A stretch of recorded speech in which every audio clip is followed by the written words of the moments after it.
Bidatinze University of Rwanda ishyize hanze umubare w'abanyeshuri zafata uyu mwaka ndetse inagaragaza amatariki ya Initec y'ukwake n'igihe abanyeshuri bazatangirira, isobanura icyo bazagenda bakora bamaze kuba admitted cyangwa se ababaye bafashwe na University of Rwanda, ni ibiki bazakurikiraho nibyo tugiye kurebera hamwe mu itangazo. Nucikwe rero step by step kugira ngo nuba once wabaye admitted uzakurikize izi criteria ya University of Rwanda yashyize hanze. Ikaze rero kuri IV Scholars TV Rwanda, nk'ibisanzwe rero ni amakuru yacu meza abagezweho ya University of Rwanda ndetse na application ya kaminuza agiye atandukanye. Wewe umaze gukora subscribe, salute uruwa gaciro, kandi nawe niba ari ubwa mbere ugeze hano kuri channel ya IV Scholars TV Rwanda, mwibutse gukora subscribe kugira ngo udushyigikire, ukande like nubona iyi video wayikunze, ukira na comment kucyo wifuza kutubaza cyangwa se any comment ufite, ndetse ukore na share usangize iyi nkuru bagenzi bawe bari interested bazajya kwiga muri kaminuza y'u Rwanda kugira ngo nabo batazacikwa n'amasomo. Reka twitangire rero n'itangazo rya University of Rwanda yashyize hanze kuri uyu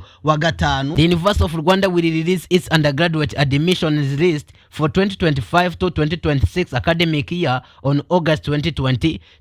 University of Rwanda rero yatangaje ko abamaze kuba admitted cyangwa babaye shortlisted bakaba barahiswemo na kaminuza y'u Rwanda bazatangira kubamenyesha cyangwa se bazaba admissions letter ku itariki 22 z'uku kwezi kwa munani mu bazajya kwiga muri Initec y'ukwa 9 muri 2025-2026. The university leadership highlights that its admitted students who have performed better than others in national examinations. So University of Rwanda yafashe cyangwa se yaselectinze igendeye ku bantu batsinze babonye amanota menshi muri national exam. Each year the application process at the University of Rwanda begins shortly after the release of advanced level national examination result.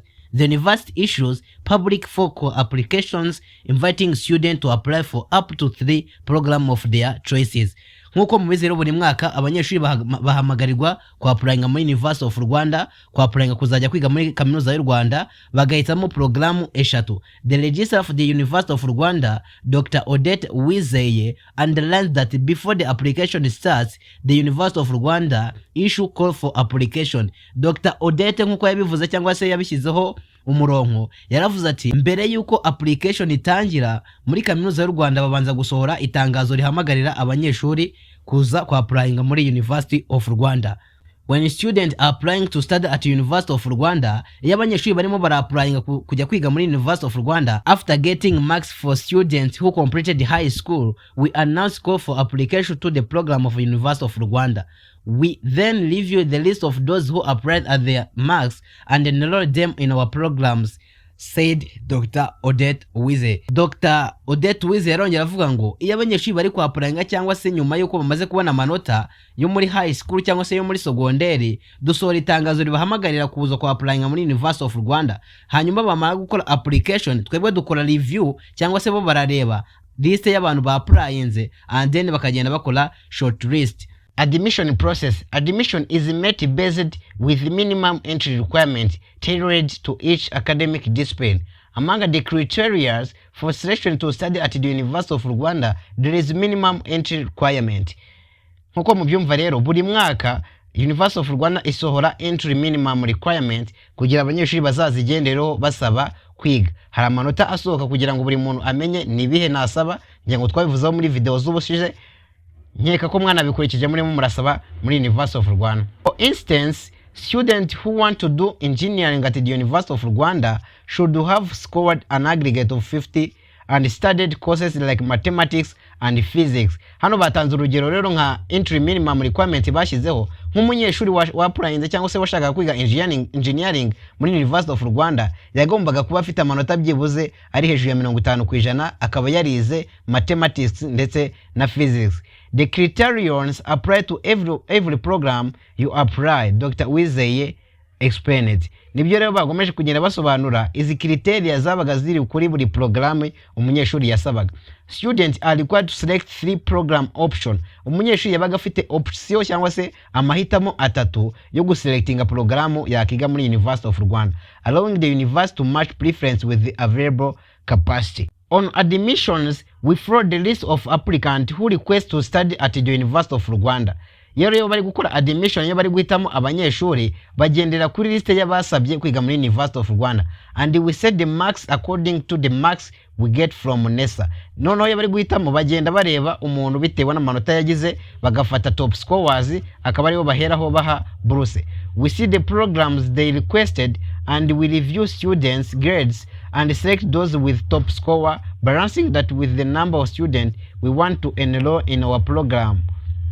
Hanyuma rero barimo barahitamo bagenda bareba ku batsinze cyangwa babonye amanota menshi, bakabanza aribo baha buruse cyangwa se scholarship, bakabalansinga n'umubare w'abanyeshuri bashaka. Niba muri program bashakamo abantu 40, ubwo urumva ntago bazahera ku ufite 50 hari ufite 80, bahera ku ufite amanota menshi. Once selection is completed, the university published the list of admitted students and open a 1-week window for appeal.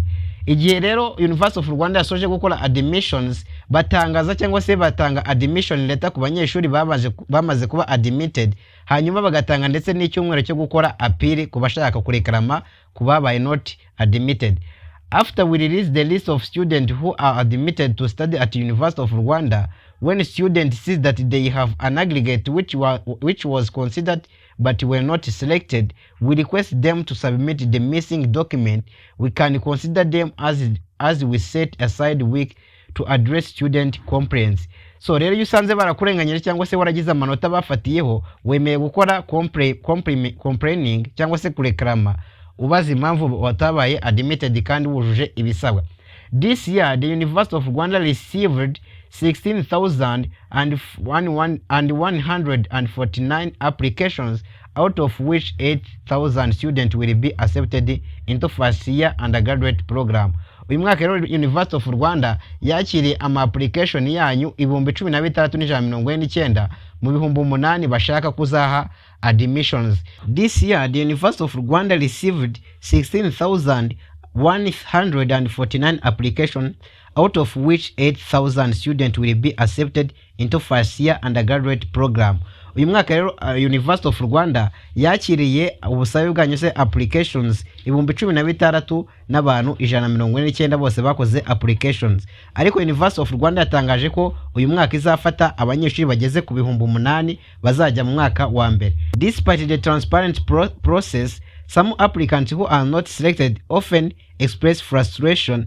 Addressing these concerns, Vice Chancellor Prof. Kayihura Muganga Didas, during the Waramutse Rwanda talk show at RBA in the past 2 years, emphasized the importance of aligning admission with institutional capacity. According to our capacity, we should admit between 5,000 and 6,000 students every year. Bitewe n'ubushobozi bwa kaminuza y'u Rwanda, byibuze buri mwaka twemereye kwa admitting abantu bari hagati y'5,000 n'6,000. However, this number sometimes increase to 8,000 depending on demand. Nubwo rimwe na rimwe hari ubwo umubare ujya wiyongera ukagera ku 8,000 by'abanyeshuri bitewe n'abakenewe cyangwa se n'ababishaka kwiga muri University of Rwanda. Dr. Wizey encoded the Vice Chancellor's remarks, stressing the quality education must remain priority. The number of students admitted by the University of Rwanda should align with available resources to ensure quality education, she emphasized.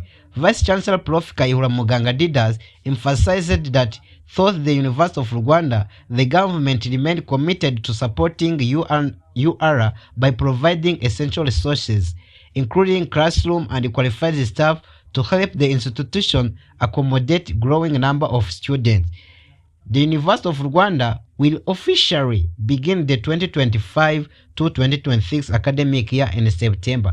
Aha muri make byo yagarukagaho uyu Vice Chancellor wa University of Rwanda yagarukaga ku buryo leta igomya gufasha cyangwa se kongera imbaraga mu gutera inkunga abanyeshuri mu buryo bw'imibereho mu kubaha amashuri muri University of Rwanda. Ariko basoje bagira ati the University of Rwanda will officially begin.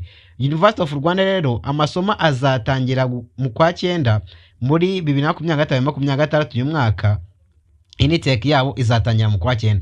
Since it is established, the institution has graduated 72,408 students, including both undergraduate and postgraduate graduate cohorts. Kuva rero University of Rwanda yashingwa hamaze kugraduating 72,408 by'abanyeshuri basoje University of Rwanda. So iri ni itangazo rero twari turi kurebera hamwe rya University of Rwanda ryasohotse, bakaba baricishije kuri X nawe ukaba wajyaho ukarisoma. Ndagushimiye wabanye nanjye. This is IVTV.